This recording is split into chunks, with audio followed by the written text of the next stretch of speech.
الحمد للہ رب العالمین والصلاة والسلام علی الانبیاء والمرسلین اعوذ باللہ من الشیطان الرجیم بسم اللہ الرحمن الرحیم رب اشرح لی صدری ویسر لی امری واحلل عقدۃ من لسانی یفقہوا قولی واجعل لی وزیرا من اہلی۔ محترم سامعین، السلام علیکم ورحمۃ اللہ وبرکاتہ۔ الحمدللہ، قرآن پاک کا مطالعہ ہمارا جاری ہے۔ سورہ یونس کی آیت نمبر 45 تک ہم پڑھ چکے ہیں۔ آج انشاءاللہ آیت نمبر 46 سے آیت نمبر 49 تک پڑھیں گے۔ اس سے پچھلی آیت نمبر 45 جب ہم نے کل آخری آیت پڑھی، اس میں اللہ تعالیٰ نے ارشاد فرمایا کہ ایک دن وہ آئے گا جب ہم سب کو جمع کریں گے تو انہیں ایسا محسوس ہوگا جیسے دن میں بس یہ کچھ حصہ ہی گزار کے آئے ہیں دن کا، اور آپس میں ایک دوسرے کو پہچانتے بھی ہوں گے، اور یہ فیصلہ ہو جائے کہ یقیناً اللہ تعالیٰ نے فیصلہ دیا کہ جن لوگوں نے اللہ کی ملاقات کو جھٹلایا وہ یقیناً خسارے میں پڑے، نقصان میں پڑے اور وہ ہدایت یافتہ نہ ہو سکے۔ یہ آیت نمبر 45 یہاں پہ ختم ہوئی تھی۔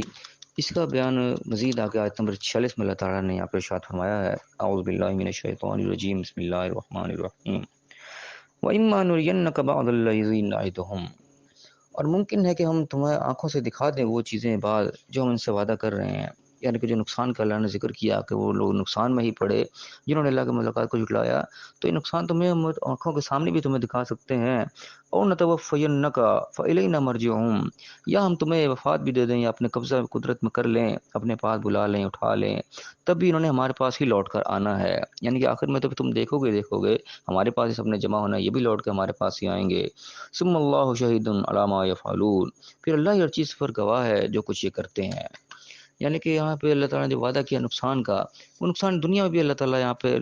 دکھانے کی بات کر رہا ہے، اور اللہ تعالیٰ نے دکھایا بھی کہ جس طرح جنگ بدر ہوئی، جن لوگوں کو ڈرایا جا رہا تھا وہ جو نہیں مانا انہوں نے، تو آخر کار ہدایت پر نہیں آئے اور نقصان ہی اٹھایا انہوں نے۔ جنگ بدر کا بہت بڑا ایک نمونہ پیش ہوا کہ ان کے اپنے بڑی طاقت تھی، بڑے زوم میں تھے وہ، بڑے یعنی کہ پاور میں تھے، لیکن اس کے باوجود ان کی طاقت، پاور، ان کی جو بھی تھا ان کا بڑا لشکر، ان کے کچھ کام نہیں آ سکا، انہوں نے سراسر نقصان اٹھایا یہاں پہ کہ دنیا نے دیکھا اور نبی اپنی آنکھوں سے دیکھا، اللہ تعالیٰ نے اس وعدے کو پورا کیا، اور آخرت کا بھی اللہ تعالیٰ نے وعدہ کیا کہ ہماری طرف انہوں نے لوٹ کے آنا ہے۔ پھر گواہ تو اللہ ان کی ہر چیز کے اوپر ہوگا، جو کچھ انہوں نے اعمال دنیا میں کر کے آئے ہیں وہ اللہ پر گواہ ہے، وہ اس سے مکر تو نہیں سکتے، اسی کا ظاہر بدلہ وہاں پہ وہ پائیں گے۔ اگر فرمائے کہ ولی کل امت الرسول، ہر امت کے لیے، ہر جماعت کے لیے اللہ تعالیٰ نے پیغمبر مقرر کیا ہے، کوئی نہ کوئی پیغمبر ان تک ضرور پہنچتا ہے۔ فَإِذَا جَاءَ رَسُولُهُمْ، جب ان کا رسول، ان کا پیغمبر جو کہ لانڈری لگائی ہوتی ہے وہ ان تک پہنچ جاتا ہے، قُضِيَ بَيْنَهُمْ بِالْقِسْطِ وَهُمْ لَا يُظْلَمُونَ، پھر ان کے درمیان بالکل اصلاح، انصاف کے ساتھ فیصلہ کر دیا جاتا ہے، ان کے ذرا برابر ظلم نہیں کیا جاتا۔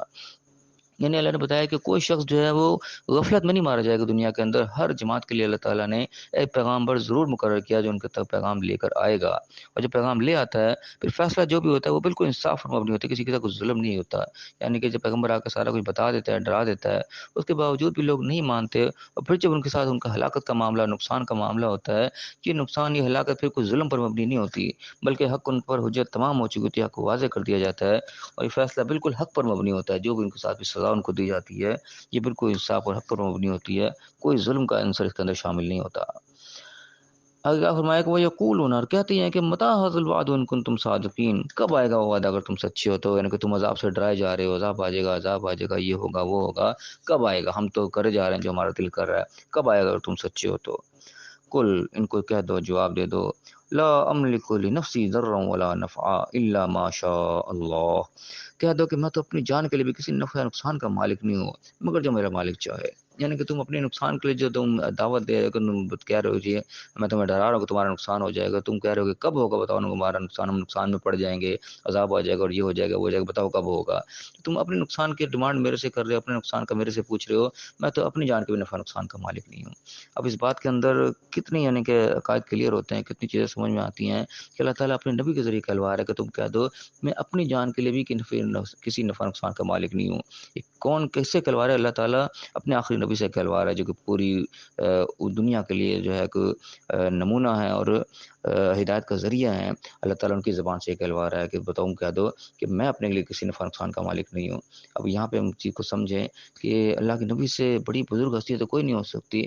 وہ ہستی جو کہ تمام بزرگوں میں بڑا بزرگ، جس کو سب مسلمہ حقیقت حقیقت ہے، ایک متفق علیہ مسئلہ، کسی کو اس پہ کوئی اختلاف نہیں ہے، اس ہستی کی زبان سے اللہ تعالیٰ کہلوا رہا ہے کہ تم کہہ دو کہ میں اپنی جان کے نفع نقصان کا مالک نہیں ہوں۔ اب سوچنے کے بعد اللہ تعالیٰ کو جھوٹ تو نہیں نکلوا رہا، نعوذ باللہ، جو بات نکل رہی ہے نبی کے منہ سے بالکل 100% سچ نکل رہی ہے۔ تو یہاں پہ ہم سوچیں کہ کوئی بھی شخص، کوئی بھی ہستی ایسی جو اپنے نفع نقصان کے مالک نہیں ہو سکتی، وہ ظاہر ہے کسی دوسرے کے نفع نقصان کے مالک ہرگز نہیں ہو سکتی، ٹھیک ہے نا؟ اگر میں اپنا بھلا نہیں کر سکتا تو میں کسی کا کیا بھلا کروں گا؟ اگر میں اپنا نقصان نہیں کر سکتا کسی کا نقصان کروں گا۔ جو شخص اپنے نفع نقصان کا مالک نہ ہو وہ کسی اور کے نفع نقصان کا مالک نہیں ہو سکتا۔ اور یہ اسٹیٹس اس ہستی کا بیان کیا جا رہا ہے، تمام جو ہے مخلوقات میں ہم مانتے ہیں کہ سب سے بزرگ والا ہے، ان سے اوپر کوئی نہیں ہے۔ جب ان کا اسٹیٹس یہ ہے کہ وہ اپنے نفع نقصان کا مالک نہیں ہے تو ظاہر ہے کسی اور کا نفع نقصان کے بھی مالک نہیں ہو سکتے۔ تو بھی ان سے جتنی بھی نیچے سمجھ لیں، کوئی بھی بڑے بڑے بزرگ ہیں جن کو بھی ہم کوئی مشکل کشا سمجھتے ہیں، اپنا حاجت روا سمجھتے ہیں، اپنی بگڑی بنانے والا سمجھتے ہیں یا اپنے نفع نقصان کا مالک سمجھتے ہیں، وہ ظاہر تمام ہستیاں وہ ان سے نیچے ہیں جن کی بات یہاں پہ ہو رہی ہے۔ تو جب سب سے بڑی ہستی جب وہ اپنے نفع نقصان کا مالک نہیں ہے تو بھی اس سے نیچے والے ظاہر بات ہے کہ ہمارے سمجھنے کے لیے بات کافی ہونی چاہیے۔ تو اللہ تعالیٰ نے بتا دیا کہ تم ان سے کہہ دو میں اپنے کسی نفع نقصان کا مالک نہیں ہوں، الا ماشاء اللہ، مگر جو میرا اللہ چاہے۔ تو اصل جو طاقت ہے وہ اللہ ہی کی ہے۔ اللہ کے نبی یہ بات کہہ رہے ہیں اپنے منہ سے، کہلوا بھی اللہ تعالیٰ رہا ہے، لہٰذا کسی قسم کی کوئی غلط بیانی کا تو کوئی تصور بھی نہیں ہو سکتا۔ جو بات بیان کی جا رہی ہے بالکل 100% حقیقت ہے، اور ہماری عقائد کے اصلاح کے لیے بات کافی ہے، ہمارے لیے کافی ہونی چاہیے۔ تو اللہ نے ایک بات کروا دی کہ جو تم میرے سے ڈیمانڈ کر رہے ہو کہ بتاؤ وعدہ کب آئے گا، یہ نقصان جو تم ڈرا رہے ہو، جس عذاب سے ڈرا رہے ہو وہ کب آئے گا؟ تو جواب یہ دلوا دے کہ تم کہتے ہو کہ میں تو اپنے نقصان کا مالک نہیں ہوں، میں تمہارے پر عذاب لانے کا بھی ظاہر بات کا مالک نہیں ہوں، یہ جو ہوگا وہ اللہ ہی چاہے گا۔ لکل امت اجل، ہر امت کے لیے اللہ تعالیٰ نے ایک وقت مقرر کر رکھا ہے، ایک مہلت دے رکھی ہے، وہ مہلت ہر ایک کو ملنی ہے۔ اللہ نے چانس دے رکھا ہے کہ اتنی دیر میں تمہارے پاس چانس ہے، اپنے آپ کو سدھار لو، اپنے آپ کو سنبھال لو۔ لیکن جب وہ چانس ختم ہو جاتا ہے، اذا جاء اجلہم، جب وہ وقت آ جاتا ہے، فلا یستأخرون ساعۃ ولا یستقدمون، پھر نہ ایک گھڑی آگے ہوتی ہے اور نہ پیچھے ہوتی ہے۔ یعنی کہ جب وہ مہلت ختم ہو جاتی ہے، پھر وہ مہلت چاہے موت کی صورت میں ختم ہو، وہ چاہے کسی عذاب کی صورت میں ختم ہو، کس صورت میں جب وہ گھڑی ختم ہو جائے گی، جو اللہ تعالیٰ نے ایک ٹائم پیریڈ دے رکھا ہے جس پہ کوئی حجت تمام ہونی ہے، جس کے بعد کوئی شخص اللہ کے دربار میں کھڑا ہو کے یہ نہیں کہہ سکتی اللہ تم نے تو مجھے موقع ہی نہیں دیا، تو نے مجھے مہلت ہی نہیں دی، مجھے اتنا وقت ملا تو میں یہ کر لیتا، میں وہ کر لیتا۔ وہ وقت اللہ تعالیٰ نے پورا دنیا میں سب کو دینا ہے۔ اللہ نے کہا کہ کل امت، ہر امت کے لیے اللہ تعالیٰ نے وقت مقرر کر رکھا ہے۔ تو بس جب وقت وہ آ جاتا ہے پھر وہ گھڑی آگے ہوتی ہے نہ پیچھے ہوتی ہے۔ لیکن جو تم ڈیمانڈ کر رہے ہو کہ عذاب کب آئے گا کب آئے گا، اس نے اللہ نے اس کا وقت مقرر کر رکھا ہے۔ اتنی دیر کے تمہیں مہلت ہے، سمجھ جاؤ، سمجھ سکتے ہو، ٹھیک ہونا ہو سکتے تو ہو جاؤ، نہیں ہوگا تو پھر وقت تو آخر آ ہی جائے گا۔ آنا کب ہے وہ اللہ کے اختیار میں ہے، اس میں نبی کا بھی کوئی اختیار نہیں ہے۔ نبی صاحب کہہ دیا کہ میں اپنے نفع نقصان کا مالک نہیں، وہ تو جو اللہ چاہے گا وہ ہوگا، لیکن بتا دیا کہ وقت مقرر ہے، جب وقت آ جائے گا پھر کچھ نہیں ہو سکے گا، پھر توبہ کا دروازہ بند ہو جائے گا، پھر وہ نہ ایک گھڑی نہ آگے نہ پیچھے، پھر اس وقت تم سب اللہ کے قبضہ قدرت میں چلے جاؤ گے۔ پھر اللہ تعالیٰ جو معاملہ کرنا ہوگا وہ بالکل انصاف پر مبنی کرے گا، کسی کے ساتھ کوئی ظلم نہیں ہوگا۔